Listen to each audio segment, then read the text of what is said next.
नमस्कार, स्वागत है आपका आर्या न्यूज में। मैं हूं आपके साथ सुमन पाल। बुलेटिन की शुरुआत करने से पहले आपको बता दें कि राष्ट्रपति पुतिन ने धमकी दी है। बड़ी खबर सामने आ रही है। राष्ट्रपति पुतिन ने धमकी दी है, ये बड़ी जानकारी सामने आ रही है। आपको बताते चले कि यूक्रेन में घुसे रूस के टैंक हैं, ये जानकारी भी सामने आई है। आपको बता दें कि धमकी देने का मामला सामने आया है। राजधानी कीव समेत कई शहरों पर मिसाइलों से हमला भी किया गया है। आपको बता दें कि राष्ट्रपति पुतिन ने बड़ी धमकी दे दी है। इसके साथ ही कई बड़े शहरों को भी आपको बता दें मिसाइलों से हमला होने की जानकारी सामने आ रही है। यूक्रेन में घुसे रूस के टैंक, ये भी जानकारी सामने आ रही है।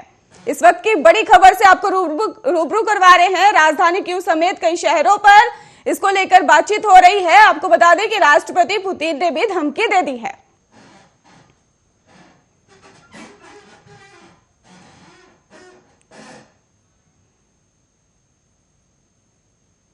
चलिए बुलेटिन की शुरुआत करते हैं। रूस और यूक्रेन के बीच महीनों से बना तनाव का माहौल आखिरकार गुरुवार को युद्ध में बदल ही गया है। यूक्रेन के अधिकारियों ने इस बात की पुष्टि की है कि रूस के हमले से देश की नौसेना को काफी नुकसान पहुंचा है।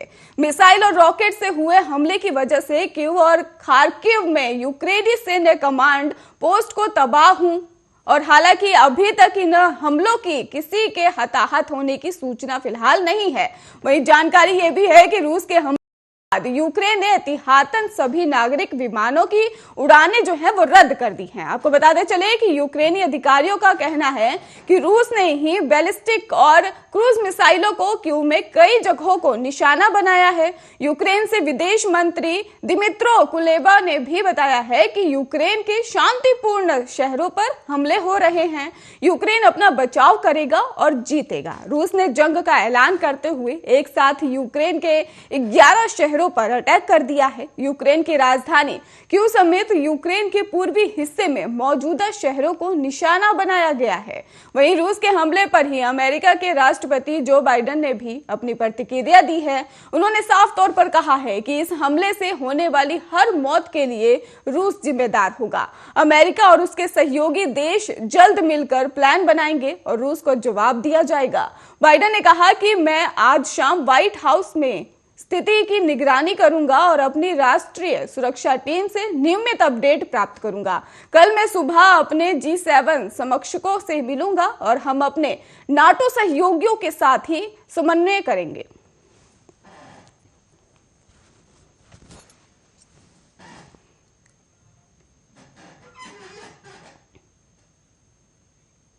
वहीं रूस के राष्ट्रपति व्लादिमीर पुतिन ने यूक्रेन के खिलाफ सैन्य कार्रवाई का आदेश दे दिया है। ये जानकारी मिली है कि यूक्रेन संकट को लेकर फिलहाल संयुक्त राष्ट्र सुरक्षा परिषद यूक्रेन पर आपातकालीन सत्र चल रहा है और इस संकट पर प्रतिक्रिया देते हुए यूएन सुरक्षा परिषद में ही भारत के राजदूत TS त्रिमूर्ति ने कहा है कि हमें खेद के साथ कहना पड़ रहा है कि इस तनाव को दूर करने के लिए सभी संबंधित पक्षों और अंतर्राष्ट्रीय समुदाय द्वारा उचित कदम समय रहते नहीं उठाए गए हैं, जिस वजह से हम उस दिशा की ओर बढ़ गए हैं जिधर हमें नहीं बढ़ना था।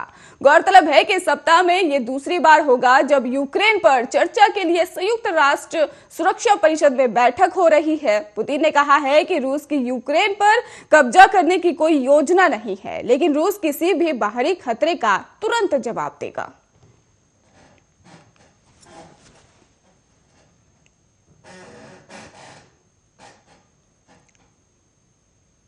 वहीं दूसरी ओर यूपी में चल रहे 5वें चरण के विधानसभा के बीच आज बसपा प्रमुख मायावती ने बीजेपी पर करारा प्रहार किया है। उन्होंने ट्वीट कर कहा है कि उत्तर प्रदेश में हो रहे विधानसभा के आम चुनाव को प्रभावित करने के लिए देश में कभी आतंकवाद के नाम पर और कभी महाराष्ट्र में चल रही जांच एजेंसियों की गतिविधियों को भी लेकर कुछ हो रहा है। यह अति दुर्भाग्यपूर्ण, जनता जरूर सतर्क है। यूपी में हुए पिछले 4 चरण के मतदान में बसपा प्रमुख चुनाव में काफी कम सक्रिय दिखाई दे रही थी, लेकिन चौथे चरण के मतदान से ही बसपा प्रमुख की सक्रियता जो है अचानक से ही बढ़ गई और यूपी के चौथे चरण के चुनाव में ही बसपा प्रमुख ने सियासी तीर चलाने शुरू कर दिए हैं। बुधवार को यूपी के चौथे चरण के ही चुनाव में 9 जिलों की 59 सीटों पर ही मतदान के दौरान अपना वोट डालने के बाद बसपा प्रमुख मायावती ने मायावती घर से ही निकली हैं और लखनऊ में अपना वोट डाला था। और वोट डालने के बाद ही मायावती ने कहा कि मुसलमान समाजवादी पार्टी से खुश नहीं है, वे उन्हें वोट नहीं देंगे। यूपी के लोगों ने ही वोट देने से पहले ही सपा को नकार दिया है, क्योंकि सपा को वोट देने का मतलब गुंडा राज, माफिया राज। सपा सरकार में हुए दंगे सपा नेताओं के चेहरे बता रहे हैं कि वे सत्ता में नहीं आ रहे हैं।